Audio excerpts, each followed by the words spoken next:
उनको बोलो कि उस भिखमंगे पाकिस्तान का नारा लगाते हो तो जाओ वहां जाके भूखों मरो, भारत के ऊपर बोझ मत बनो।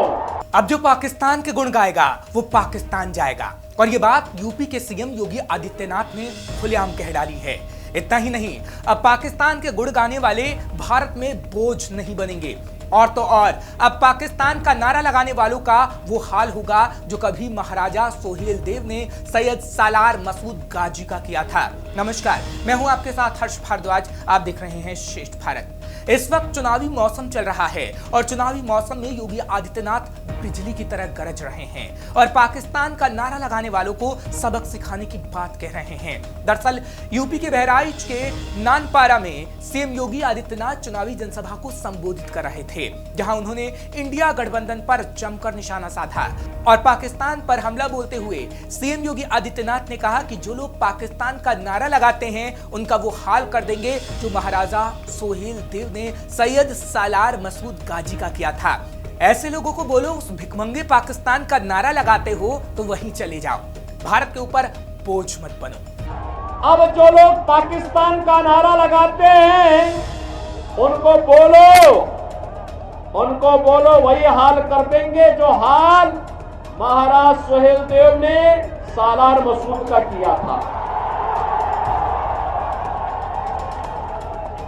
उनको बोलो कि उस भिखमंगे पाकिस्तान का नारा लगाते हो तो जाओ वहां जाके भूखों मरो, भारत के ऊपर बोझ मत बनो।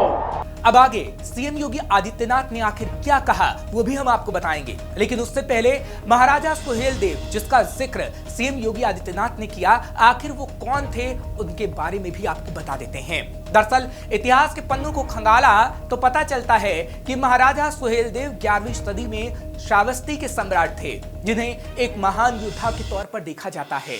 महमूद गजनवी ने जब हिंदुस्तान पर आक्रमण किया और उसकी अलग अलग सेनाएं हिंदुस्तान में घुसने लगी, तब श्रावस्ती की कमान महाराजा सोहेल देव के हाथ में ही थी।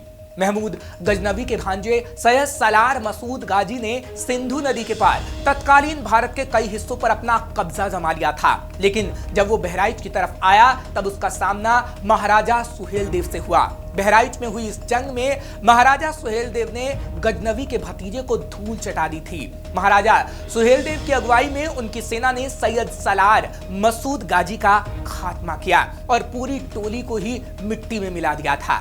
करीब 7वीं सदी में जब फारसी भाषा में मिराते मसूदी लिखी गई तब इस वाकये का जिक्र किया गया है। इसलिए सीएम योगी ने महाराजा सोहेल देव का जिक्र किया और बताया कि जैसे उन्होंने दुश्मनों को धूल चटाई थी, ठीक वैसे ही परिणाम योगी सरकार करेगी। दरअसल मौजूदा वक्त में उत्तर प्रदेश में कई जातियां महाराजा सोहेल देव पर अपना दावा ठोकती हैं। मुख्य रूप से उन्हें महाराजा सोहेल देव राजभर कहा जाता है। ऐसे में राजभर समुदाय अपना हक उन पर जताता है। राजभर समुदाय के अलावा पारसी समुदाय भी उत्तर प्रदेश में महाराजा सोहेल देव से संबंध रखने का दावा रखता है। राजभर समुदाय के नेता ओम प्रकाश राजभर एनडीए का हिस्सा हैं। ऐसे में लोकसभा चुनाव में योगी का महाराजा सोहेल देव का जिक्र करने का कई मायने इस वक्त निकाले जा रहे हैं। वहीं इसके आगे जब विपक्ष पर योगी ने कटाक्ष किया तो कई और बातें भी कही, और वो क्या थी वो भी आपको बता देते हैं। दरअसल कांग्रेस और समाजवादी पार्टी को लेकर उन्होंने कटाक्ष किया और कहा कि कांग्रेस और समाजवादी पार्टी की सरकार में विस्फोट हुआ करते थे। जनता जब सवाल करती थी तो सपा कांग्रेस के लोग कहते थे कि ये घटनाएं सीमा पार से हो रही हैं। आज जब आतंकवाद की बात आती है तो पाकिस्तान सफाई देता है कि हमने कुछ नहीं किया। भारत अपनी तरफ से किसी को छेड़ता नहीं है, लेकिन अगर भारत को कोई छेड़ता है तो उसे भारत छोड़ता भी नहीं है। सीएम योगी यही नहीं रुके। सीएम योगी आदित्यनाथ ने कहा कि समाजवादी पार्टी की सरकार में नौजवानों के हाथों में तमंचे हुआ करते थे। इनकी सरकारों में गुंडे और माफिया जगह जगह बम विस्फोट किया करते थे, लेकिन बीजेपी की सरकार में माफिया और गुंडे जानते हैं कि ऐसा करने पर उनकी अंतिम यात्रा निकलेगी। सीएम योगी यही नहीं रुके, उन्होंने कहा कि इंडिया गठबंधन के लोग केवल चुनाव में नहीं बल्कि हमेशा पाकिस्तान के हक में बयान देते हैं। इनके बयान देशद्रोही तत्वों के दुस्साहस को बढ़ाता है। ये देश में माहौल खराब करने का प्रयास करते रहे हैं। इनका किसी भी नेता पर कोई नियंत्रण नहीं है। यही वजह है कि यह स्वार्थ के लिए अपनी मर्जी से अनाप शनाप भाषण देते हैं, ऐसी भाषा का इस्तेमाल करते हैं और पाकिस्तान के गुण गा रहे हैं।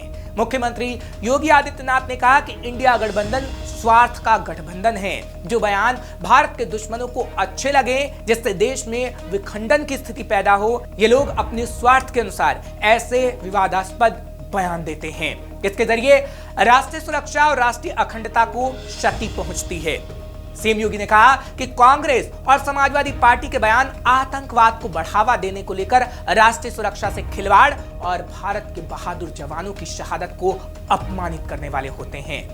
साथ ही जम्मू कश्मीर का जिक्र भी मुख्यमंत्री योगी आदित्यनाथ ने किया। मुख्यमंत्री योगी आदित्यनाथ ने कहा कि जम्मू कश्मीर विकास की एक नई धारा के साथ जुड़ चुका है, साथ ही लोकतांत्रिक माहौल की ओर बढ़ रहा है।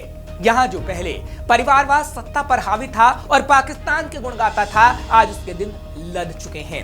वर्तमान में जनता के प्रतिनिधि सही मायने में चुने जा रहे हैं। इसका उदाहरण पंचायत चुनाव में देखने को मिल चुका है। इसकी वजह से इनके पैरों के नीचे से जमीन खिसक चुकी है। इससे ये लोग हताश निराश रहते हैं और इस तरह के बयान दे रहे हैं। इनके इन बयानों से कंगाल पाकिस्तान खुश होता है।